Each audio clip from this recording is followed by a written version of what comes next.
તો વરસાદને લઈ હવામાન નિષ્ણાંત અંબાલાલ પટેલની આગાહી। 23 મે અંદમાન નિકોબાર ટાપુ પર ભારે વરસાદની શક્યતા। 26 મે આસપાસ કેરળ કાંઠે ચોમાસાનું આગમન થશે। અરબ સાગર વધારે સક્રિય રહેશે। વલમાર્ગ લો પ્રેશર બનવાની પણ શક્યતા। તો 19 થી 23 મે વચ્ચે વરસાદની શક્યતા છે। દક્ષિણ ગુજરાતના અમુક ભાગોમાં વરસાદી ઝાપટા પડી શકે છે।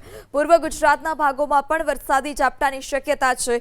પ્રી મોન્સૂન એક્ટિવિટીનો વરસાદ થવાની પણ શક્યતા। તો આ તરફ 8 જૂનના રોજ અરબ સાગરમાં પવન બદલાશે। 23 થી 28 જૂન વચ્ચે સારો વરસાદ થવાની પણ શક્યતા છે।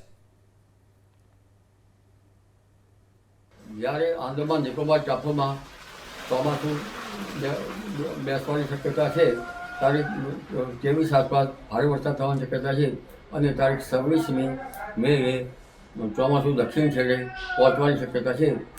કદાચ 1-2 દિવસ આગળ કંઈ 1-2 દિવસ પાછળ થઈ શકે, કારણ કે 4 દિવસમાં ક્યારેક પાછળ થઈ શકે, પરંતુ દક્ષિણમાં ચોમાસું બેઠું ત્યાંની ગતિવિધિ તો ત્યાંની કૃષિ તો હવામાન ખાતું કરશે।